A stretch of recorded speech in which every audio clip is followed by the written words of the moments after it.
பக்கத்து ஆசனத்திலே அட்டையாக ஒட்டி கொண்டு விட்ட காமாட்சி பயணத்தின் போது கிசுகிசுத்தாள். இதோ பார் காவேரி, கொஞ்சம் 2 பாட்டில் சாராயம், 200 சிகரெட், 2 புட்டி சென்ட், இதெல்லாம் வாங்கிக்கலாம். நீ வாங்காட்டா நான் பணம் தரேன். உனக்கு தரும் சலுகையை எனக்கு கொடு. கஷ்டம் வரை அவைகளை உன் பையில் வச்சிருந்து சுங்க இலாக்காவை விட்டு வெளியே வந்ததும் என்கிட்ட கொடு. இதுகளுக்கு பம்பாயிலே ஓட்டல் வாசலிலே வந்து வாங்குகிறவங்க காத்திருப்பாங்க. நமக்கு கொஞ்சம் லாபம் கிடைச்சா அதை வச்சு ஊரை சுற்றி பார்க்க நல்லா செலவழிக்கலாமே. ஆண்டி, சாமி கோயிலுக்கு போறதால இதெல்லாம் செய்ய எனக்கு இஷ்டமில்லை. பளிச்சென்று எரிச்சலுடன் பதிலளித்தாள். காமாட்சி முகம் கடுகடுகென்றாகி போனது.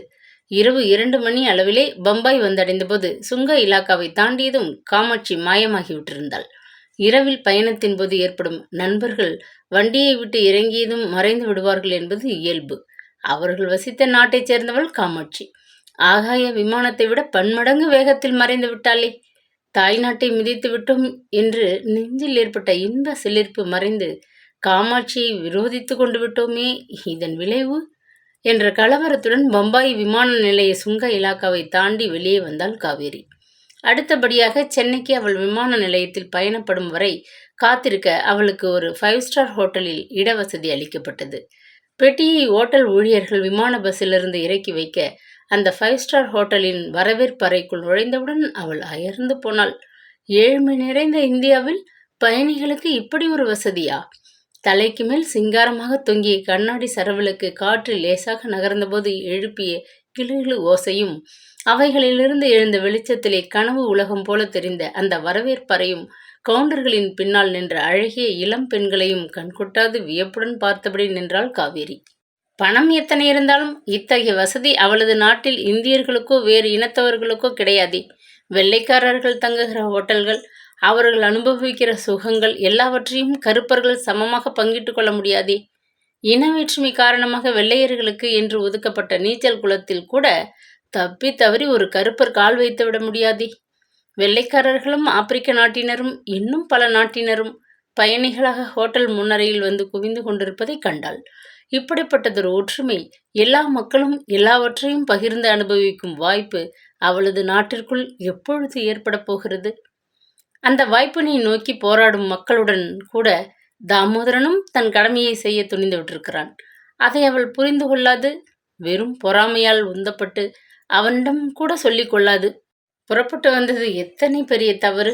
திடீரென்று அவனது நினைவு நெஞ்சை இறுக்குவதை உணர்ந்தாள். இப்படி வருகிறீர்களா மேடம்?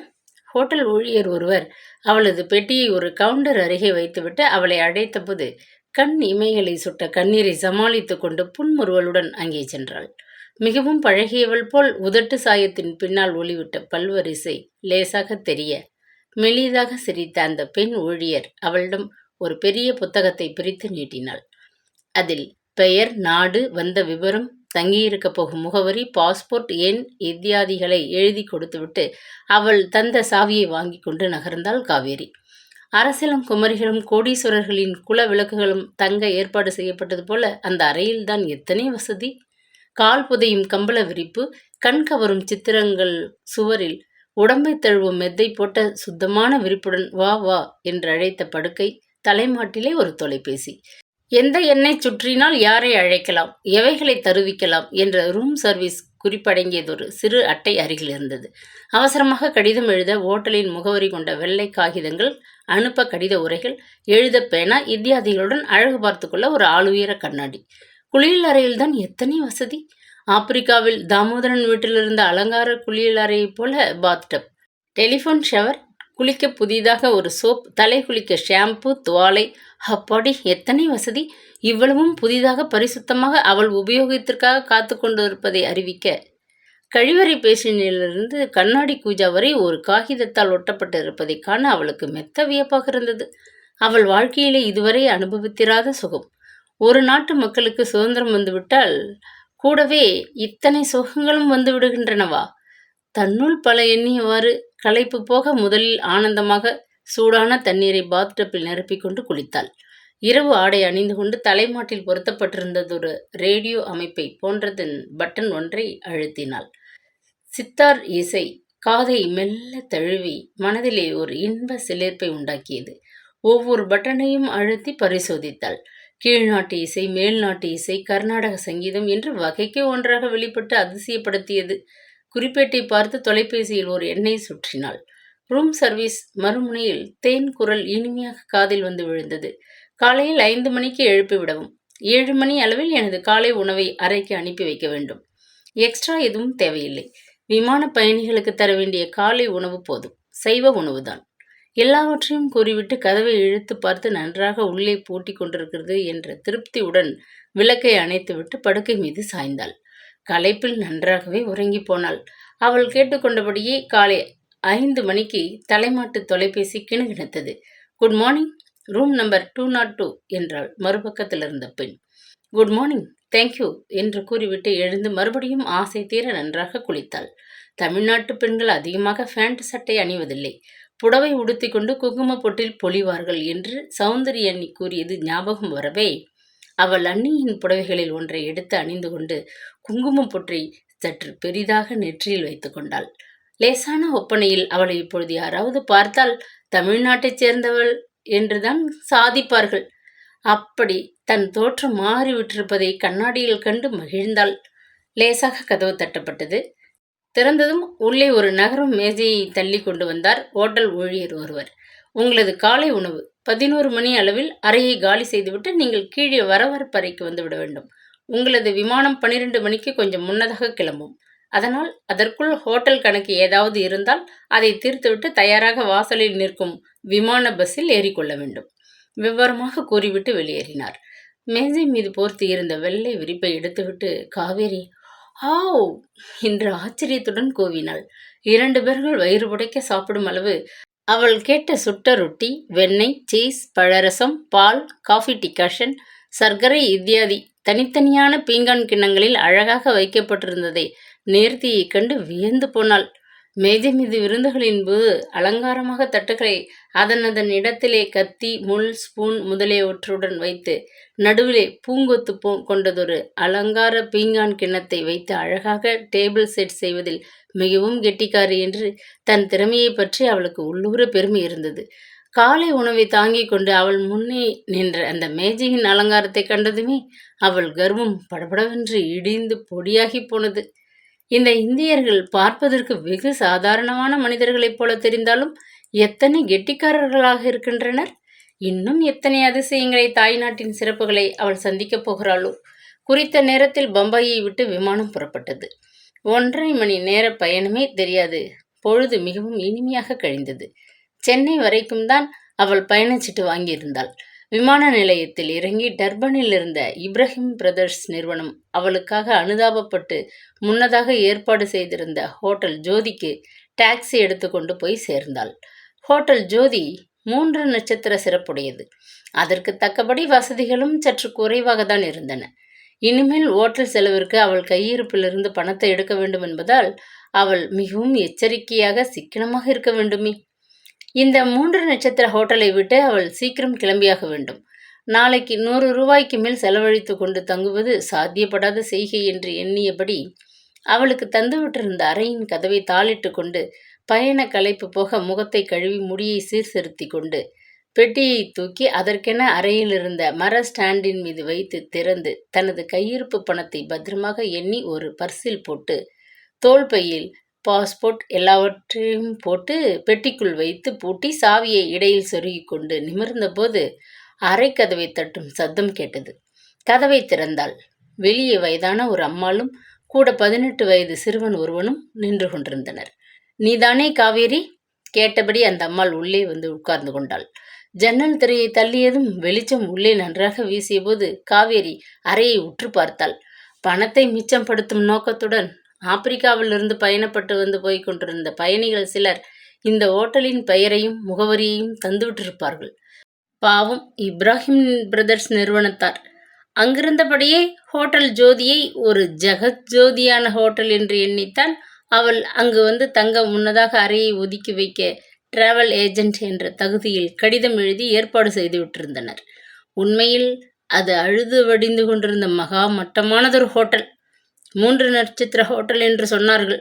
இந்த அறையை பார்த்தால் ஹோட்டலுக்கு முக்கால் நட்சத்திரங்கள் கூட கொடுக்க முடியாது போல இருக்கிறதே என்று முணுமுணுத்து கொண்டாள் காவேரி. சுவர்களுக்கு வர்ணம் பூசி வெகு காலமாகிவிட்டதை வெளிச்சம் பளிச்சிட்டு காட்டியது. ஹோட்டல் பையனின் சீருடை தண்ணீரை கண்டு பல நாட்களாகிவிட்டது போன்ற காட்சி. அழுக்கு பிடித்த தன் தலைக்குள்ளாயை சரிபடுத்தி கொண்டு வாசலை அடைந்தபடி நின்ற ஹோட்டல் பையன் பழுப்பேறிய தன் பற்களை காட்டி மெல்ல சிரித்தான். அம்மா, இவங்க 2 பேரும் 3 நாளாக இங்கே வந்து உங்களை தேடிக்கிட்டு அலைஞ்சிக்கிட்டு இருந்தாங்க என்று அறிமுகத்தை துவக்கி வைத்தான். உன் கடுதாசி கிடைச்சதுமே நான் ஊரை விட்டு கிளம்பிட்டேன். இந்த வயசில் தன்னந்தனியாக நான் மெட்ராஸுக்கு வர முடியுமா? அதனால் பேரன் சிவநாதனை துணைக்கி கூட்டுக்கிட்டு என் ஒன்று விட்ட நாத்தனார் வீட்டில் தங்கி விட்டு இங்கே வந்து நிதத்துக்கும் விசாரிச்சுக்கிட்டு இருந்தேன். பள்ளிக்கூடத்தில் படிக்கிற பையன் சிவநாதன் 4 நாள் படிப்பு வீணாயிடுச்சுன்னு அவன் அப்பா ஆகாசத்துக்கும் பூமிக்கும் எகிருவான். வந்தாச்சு, உன்னை கண்டுபிடிச்சி ஊருக்கு அழைச்சிக்கிட்டு போகாமல் எப்படி திரும்புறதுன்னு பிடிவாதமாக இருந்துட்டேன். நீ இன்னைக்கு வந்து சேர்ந்தா எங்கள் ஊர் அரச மரத்து பிள்ளையாருக்கு செதர் தேங்காய் உடைக்கிறேன்னு வேண்டிக்கிட்டேன். அவர் ரொம்ப சக்தி வாய்ந்தவர். நீ வந்துட்ட. மனசுக்கு நிம்மதி ஏற்பட்டுடுச்சு. நாற்காலியை இன்னும் சற்று அருகில் நகர்த்தி கொண்டாள். தென்னாப்பிரிக்காவிலிருந்து இங்கே பலர் வந்து நம்ம ஹோட்டலில் தங்கியிருக்காங்க. எனக்கு கேஜி பிள்ளையை தெரியும். ஜிடி நாயுடுவை பார்த்துருக்கிறேன். சிகே முதலியோட ரொம்ப சிநேகிதம். பையன் படபடவென்று அடுக்கியதை கேட்டு அவனை மிக்க வியப்புடன் பார்த்தாள் காவேரி.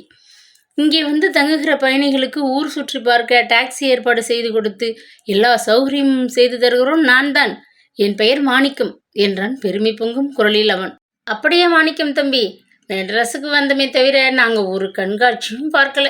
போனது போகட்டும்னு இன்னும் 2 நாள் நாங்கள் இங்கேயே இருக்க போகிறோம் என்றாள் முருகம்மாள்.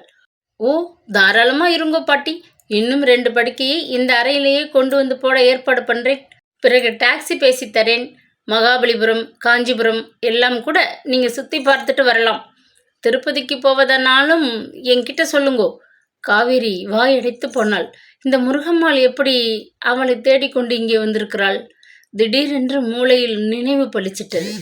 சௌந்தரி மரணம் அடைந்த போது அண்ணன் லோகேந்திரன் துக்கச் செய்தியை தாய்நாட்டில் அவளுக்கு இருந்த ஒரே ஒரு உறவினரான அண்ணன் அமிர்தலிங்கத்துக்கு எழுதியிருந்தார்.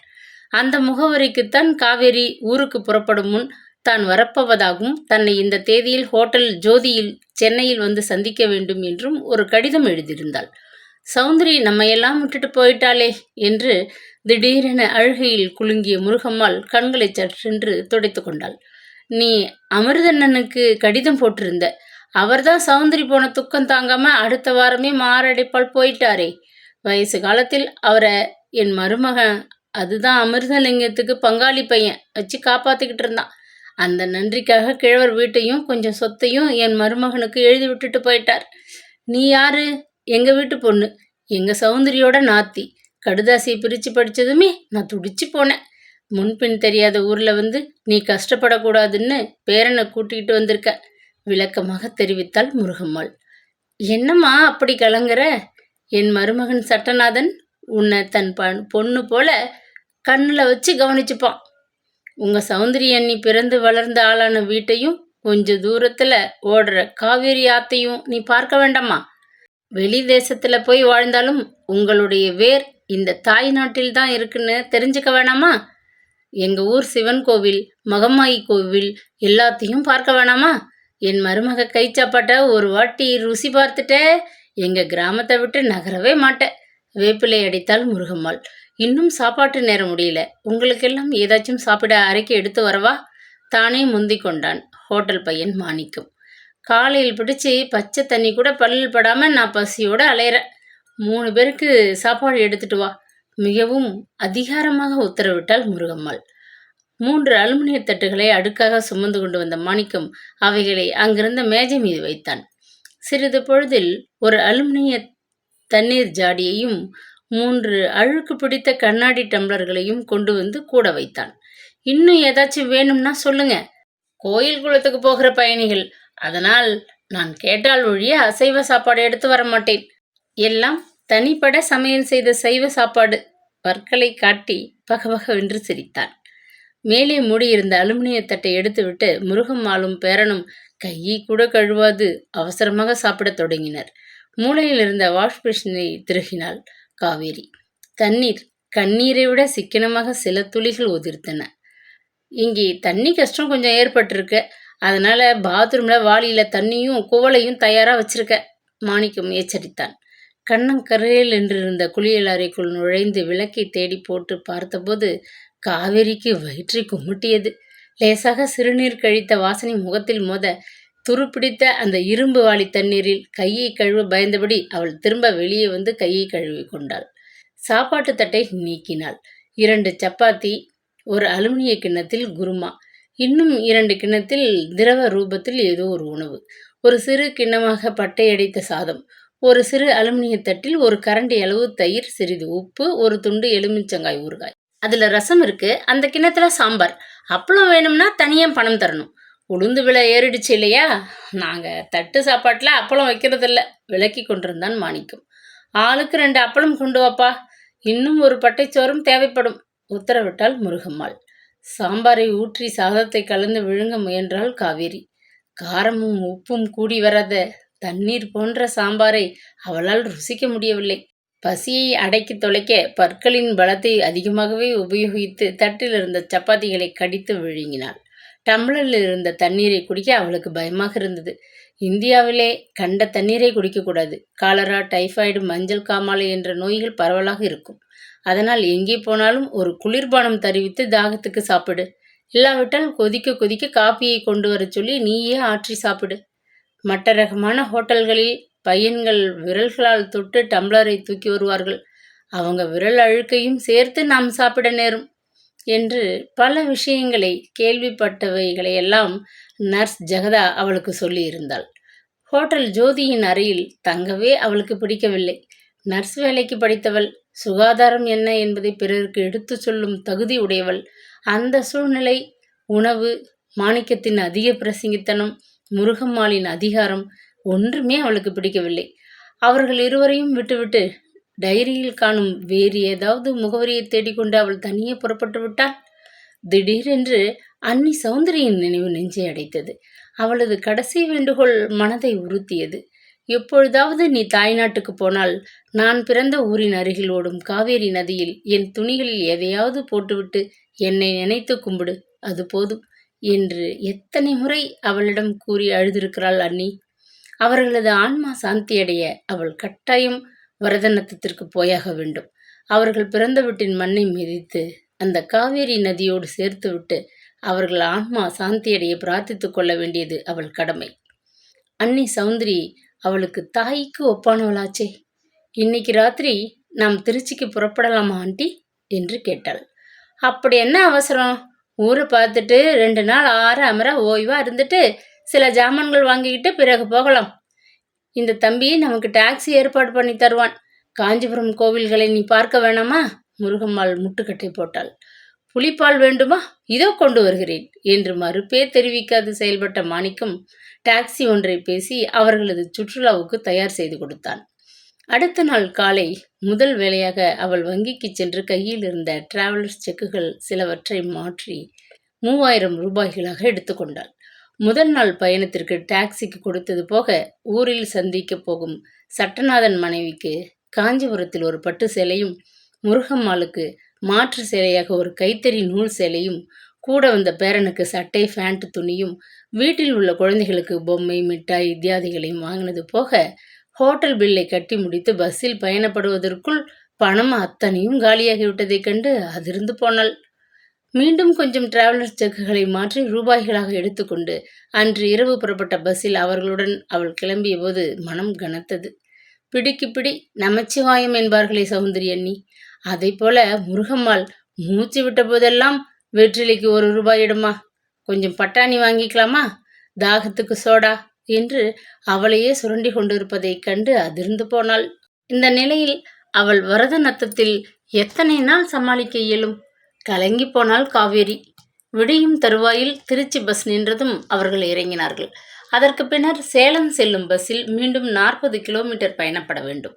அங்கங்கு நின்று பயணிகளை இறக்கி ஏற்றிக்கொண்டு பஸ் போகுமாதலால் ஊர் போய் சேர 2 மணி நேரமாவது ஆகும் என்று முருகம்மாள் கூறியதை கேட்டு காவேரி கலங்கி போனாள்.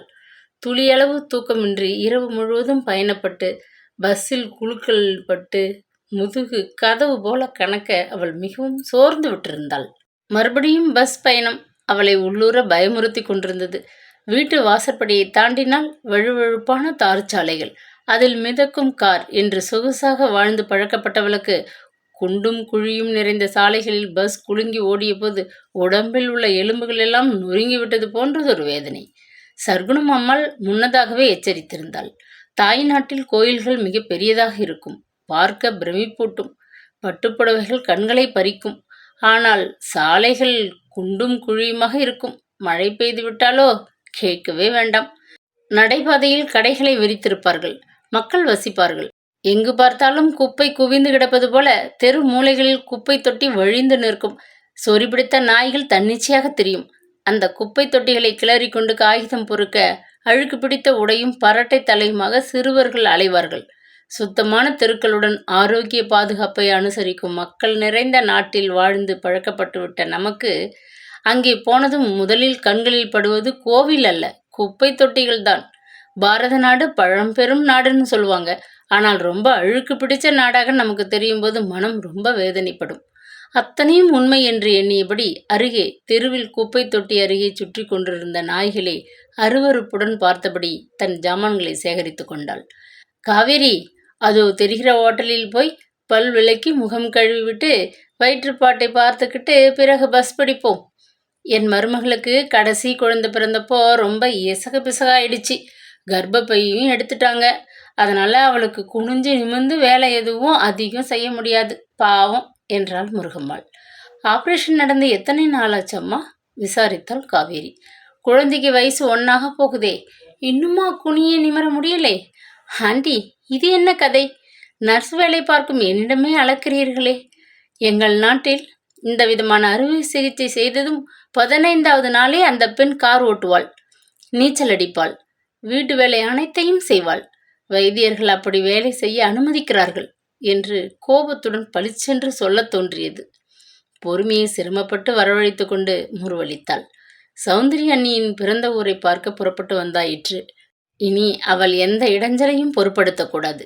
இடுப்பில் இருந்த சிறு வெள்ளி சம்படத்தை எடுத்து பாட்டி முருகம்மாள் பற்பொடியை விரலால் அள்ளி பேரனிடம் கொடுத்தாள். சீக்கிரம் ஓடி ஹோட்டல் குழாயில் பல் விளக்கி முகம் கழுவிக்கோ, இதோ நாங்களும் வரோம் என்றாள். காவேரி தன் தோல் பையை திறந்து அதில் அடக்கமாக வைத்திருந்த பிளாஸ்டிக் பியூட்டி கிட்டை திறந்து தனது பிரஷ், பேஸ்ட், சோப்பு பெட்டி இத்தியாதிகளை எடுத்துக்கொண்டு ஒரு சிறு துவாலையுடன் ஹோட்டல் குளியலறை பக்கம் விரைந்தாள். மசாலா தோசை பாட்டி என்றான் பேரன். எனக்கு இட்லி சாம்பாரும் மெதுவடையும் காப்பியும் போதும் என்றாள் முருகம்மாள். காலை வேளையில் சுட்ட ரொட்டியும் வெண்ணெயும் பாலேடு கட்டியும் சாப்பிட்டு பழகிய காவேரிக்கு பையன் கொண்டு வந்து வைத்த இட்லி சாம்பார் தொண்டையில் இறங்கவே இல்லை. பையா, ஒரு பிளேட் தோசை கொண்டா உத்தரவிட்ட முருகம்மாள் காப்பியை கடகடவென்று பழகிவிட்டு ஹாவ் என்று பலத்த குரலில் ஏப்பமிட்டாள். காவேரி அதிர்ந்து போனாள். இருமினாலும் தும்மினாலும் அடக்க முடியாது ஏப்பம் விட நேர்ந்தாலும் அருகில் உள்ளவர்களிடம் சாரி கூறிவிட்டு கூடியவரை முகத்தில் கைக்குட்டையை மூடிக்கொண்டு அதிக சப்தத்தை அடக்கியபடி அந்த காரியத்தை செய்ய வேண்டும் என்ற மேல்நாட்டு பழக்கத்தில் ஊறிவிட்டிருந்தவளுக்கு முருகம்மாள் பலர் முன்னிலையில் ஏப்பம் விட்டது மிகவும் அருவருப்பாக இருந்தது. தாய்நாட்டில் கிராமத்தில் வாழ்கிறவர்கள் எல்லோரும் இப்படித்தான் இருப்பார்களா? இந்த கிராமத்திலிருந்து வந்தவர்கள் தானே அண்ணி, சௌந்தரி. அவங்க எத்தனை நாசுக்காக நாகரிகமாக நடந்து கொண்டார்கள். ஓங்கிய குரலில் கூட பேச மாட்டாங்க. அசிங்கமான வார்த்தைகளை உபயோகித்து யாரையும் கடிந்து கொண்டதில்லையே. அவர்கள் பிறந்து வளர்ந்த கிராமத்தைச் சேர்ந்த அவர்களது பங்காளிகளின் உறவினரான இந்த முருகம்மாள் ஏன் இப்படி காட்டு மிராண்டித்தனமா நடந்துக்கிறாங்க? என்ன, இட்லி பிடிக்கவில்லையா? சரி, காப்பியை சாப்பிடு, எழுந்துரு, நேரமாச்சு உசுப்பினாள் முருகம்மாள். காவேரி எழுந்து கை கழுவும் முன் பாட்டியும் பேரனும் வெளியே நடந்து சென்று விட்டனர். பையன் பீங்கான் தட்டில் வைத்து கொண்டு வந்த பில்லை கல்லாப்பட்டி அருகே சென்றுதான் கட்டிவிட்டு காவேரி வெளியே வந்தாள். அதற்குள் பொழுது நன்றாகவே விடிந்து விட்டிருந்தது. சந்த வெளிச்சத்திலே பஸ் நிலையத்தை சுற்றிலும் பார்வையை ஓட்டினாள் அவள். தலை மீது முக்காடு போட்டபடி மண் தரையில் பாதை ஓரத்திலே சில மனிதர்கள் இன்னமும் உறங்கிக் கொண்டிருந்தனர். அந்த காட்சி அவளுக்கு மிகவும் அதிசயமாக இருந்தது. இப்படிப்பட்டதொரு வினோதத்தை அவள் வசித்த டர்பன் நகரில் அவள் பார்த்ததே இல்லை. ஏன் இவர்களுக்கெல்லாம் வசிக்க ஒரு சிறு குடிசை கூட இல்லையா? தனக்குள்ளே கேட்டபடி அவர்கள் மூவருக்கும் பஸ் டிக்கெட்டுகளை வாங்கினாள். அதுதான் அன்று காலை முதலாவதாக புறப்பட்ட வண்டி. ஜன்னல் ஓரமாக உட்கார்ந்து கொண்டு பஸ் நகர்ந்தபோது நகரத்தையும் அதன் வெளிப்புறத்தையும் வேடிக்கை பார்த்து கொண்டிருந்தாள். நகரத்தை தாண்டி நெடுஞ்சாலையில் பஸ் ஓட ஆரம்பித்ததும் சூழ்நிலையில் திடீரென்றதொரு மாற்றத்தை கவனித்தாள். அடர்ந்து செழிப்பாக தெரிந்த பசிய மரங்கள், அதை தாண்டி நெடுஞ்சாலையுடன் நெளிந்து ஓடிய காவேரி நதி. அக்கறையே தெரியாது இத்தனை அகலமான ஒரு நதியா? தென்னாப்பிரிக்கா முழுவதிலும் தேடினாலும் இதற்கு ஈடு இணையாக ஒரு நதியை பார்க்க முடியாதே. அதிசயத்துடன் அகண்ட காவேரியை பார்த்து ரசித்து கொண்டிருந்தாள். சமீபத்தில் பெய்த மழையால காவேரி நிறைஞ்சிருக்கு. வெய்ய காலத்துல சில சமயம் ஒரே முட்டை வறண்டு போய் ஒரு சிறு வாய்க்காலாட்டம் ஓடும். உன் அதிர்ஷ்டம், நீ காவேரியே கண்ணிறைய பார்க்க முடிகிறது. மேலே இடித்து கொண்டு உட்கார்ந்திருந்த முருகம்மாள் உரத்த குரலில் காதருகே சலசலவென்று பேசிக் கொண்டிருந்தாள். அதோ பார், அதுதான் அழகர் மலை. இன்னும் கொஞ்சம் தூரம் போனால் திருவேங்கி மலை வரும். பிறகு அழகான வெற்றிலை கொடிக்கால், கரும்பு தோட்டம், வாழை தோட்டம்னு பசேல்னு ஊர்கள் பலதை பார்க்க போற. ஆமா, உங்க ஊர்ல நிறைய கரும்பு தோட்டம் உண்டுன்னு கேள்விப்பட்டிருக்க. அங்க சர்க்கரை எப்படி? அங்கேயும் ரேஷன் தானா? வைரமும் தங்கமும் ரொம்ப கிடைக்குதுன்னு பேசிக்கிட்டாங்க. நீ ஏதாச்சும் கொண்டாந்துருக்கியா? பஸ்ஸில் இருந்த பலர் தன்னை வியப்புடன் பார்ப்பதைக் கண்டு வெட்கி போனாள் காவேரி. அம்மா, கொஞ்சம் வாயை மூடிக்கிட்டு இருக்க மாட்டீங்களா? வீட்டுக்கு போனதும் இதையெல்லாம் பத்தி நல்லா பேசிக்கலாமே. கரும்பு காடுகள் நிறைந்த நேட்டாள் மாநிலத்தில் 100 வருஷங்களுக்கு முன்னர் கூலி வேலை செய்ய புறப்பட்டு போனவங்க தான் நம்மளவங்கள பலர். இப்போ பெரிய டாக்டர்களாகவும் வக்கீல்களாகவும் வியாபாரிகளாகவும் அரசியல்வாதிகளாகவும் வசதியாக வாழ்கிறாங்க. தங்கள் உழைப்பினால் அப்படி உயர்ந்து விட்டுருக்காங்க. சர்க்கரைக்கு எங்க ஊரில் பஞ்சமே இல்லை. அதுபோல சர்க்கரை வியாதிக்கும் பஞ்சமே இல்லை. வைரமும் தங்கமும் ஏராளம் தோண்டி எடுக்கப்படுகின்றன. ஆனால் நீங்க நினைக்கிறபடி ரூபாய்க்கு 3 கிலோ எடை என்று இவைகளை நாம் வாங்கிவிட முடியாது. இவைகளுக்கு உலக சந்தை விதிக்கும் விலையில்தான் வியாபாரிகள் விற்பனை செய்ய முடியும். அதனால் வைரம் தங்கம் இவைகளை யாரும் அள்ளி பையை நிறைத்து கொண்டு வர முடியாது. அப்படி வந்தால் தாய்நாடு சுங்க அதிகாரிகள் சும்மா விடுவார்களா? இது என்ன பேத்தல்? படபடவென்று பேச வேண்டும் போல ஆத்திரத்தில் கொதித்து போனாள். அம்மா, எனக்கு தூக்கம் வருகிறது என்று கூறிவிட்டு ஜன்னல் ஓரமாக சாய்ந்தபடி கண்களை இறுக மூடிக்கொண்டாள். இடையிடையே மெல்ல கண்களை திறந்து இடது பக்கத்திலே பஸ்ஸுடன் வேகமாக ஓடி வந்த அந்த அகண்ட காவேரியை அதிசயத்துடன் பார்த்தாள். என்ன கம்பீரம், என்ன அழகு, என்ன அழகான பெயர்! அவளை பெற்ற தாய் அவளுக்கு காவேரி என்ற அழகான பெயரை தந்துவிட்டு போயிருக்காங்களே என்று தன்னுள் பெருமையில் பூரித்து மகிழ்ச்சியில் மெய் சிலிர்த்து போனாள். ஒரு குழுக்களுடன் பஸ் நின்றது. வரதநத்தம் என்று கண்டக்டர் இறைந்து கூவினார். சில ஆண்களும் பெண்களும் தங்கள் குழந்தைகளுடன் வாரி சுருட்டி கொண்டு எழுந்தனர். நாம இறங்குற இடம் வந்தாச்சு, எழுந்திரு காவேரி. முருகம்மாள் அவள் தோளை அழுத்தமாக தட்டினாள். இதுவா பஸ் நிலையம்? அதிசயத்துடன் பார்த்தபடி தன் பெட்டியையும் தோல் பையையும் தூக்கியபடி அவள் இறங்கினாள். கனமான தன் மூட்டைகளையும் பெட்டியையும் கண்டக்டர் பஸ்ஸின் உச்சியிலிருந்து இறங்கித்தர முருகம்மாள் வாங்கி கொண்டாள். வரதநத்தத்தின் பஸ் நிலையம் என்று கருதப்பட்ட அந்த பகுதியில் நிழலை பரப்பிக்கொண்டு ஒரு பெரிய புளிய மரமும் அடுத்ததாக ஒரு ஆலமரமும் நின்றன. சில பயணிகள் திருச்சி போகும் பஸ்ஸிற்காக காத்திருந்தனர். அவர்களது மூட்டை முடிச்சுகளை தாங்கியபடி ஒரு சுமை தாங்கிக்கல் அருகே நின்று கொண்டிருந்தது. அவர்கள் பக்கத்து கிராமத்தைச் சேர்ந்தவர்கள். முருகம்மாளுக்கு தெரியாதவர்கள். எனவே அறிமுகப்படலத்தை துவக்காது அவள், காவேரி, மூட்டைகளை என் தலை மேல தூக்கி வை. இந்த மண் பாதை வழியே நம்ம ஊருக்கு போகணும். தொலை தூரம் இல்ல, பயப்படாதே என்றாள். அந்த கிழ வயதில் அத்தனை ஜாமான்களையும் அவளே தன் தலையில் சுமக்க பேரன் கை வீசி கொண்டு முன்னே நடக்க காவேரி தன் பெட்டி கைப்பையுடன் கால் புதையும் மண்ணில் திணறியபடி நடந்தாள்.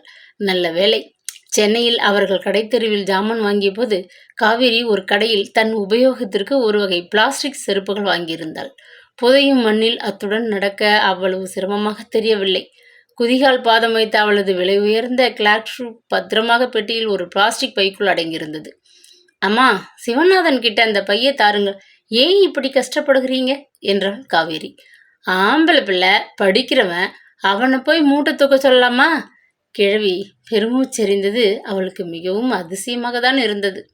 அவர்கள் வாழ்ந்த நாட்டில் பெண்கள் சுமையை தூக்கி வர ஒரு ஆணும் பார்த்து கொண்டு சும்மா நடக்க மாட்டார்கள். சுமையை சட்டென்று நாம் வாங்கி கொண்டு பெண்களை சுகமாக நடக்கவோ உட்காரவோ வைத்து உபசரிப்பார்கள். இந்தியர்கள் எல்லோரும் மேலை நாட்டு பழக்க வழக்கங்களை கடைபிடிப்பவர்கள்.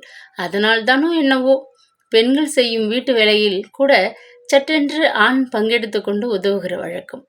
இங்கே எல்லாம் தலைகீழாக இருக்கும் போல தெரிகிறதே. லோகேந்திரன் அண்ணன் அடிக்கடி தாய் நாட்டை பற்றி இழிவாக பேசுவது வழக்கம். படித்திருந்தும் உத்தியோகம் செய்யும் தகுதியிலிருந்தும் பெண்கள் தாய் நாட்டில் இன்னமும் அடிமைகளாகத்தான் நடத்தப்படுகிறார்கள் என்று பேச்சின் நடுவே ஊசியாக குத்துவது வழக்கம். அது உண்மையா? சற்று தொலைவில் தலையில் ஒரு மூட்டையும் இடையில் ஒரு குழந்தையுமாக நடந்த பெண் அருகே அங்கவஸ்திரத்தை உதறிக்கொண்டு மீசையை தடவியபடி நடந்த கணவனைக் கண்டு அதிர்ந்து போனாள். இக்கதையின் தொடர்ச்சி நாளை தொடரும்.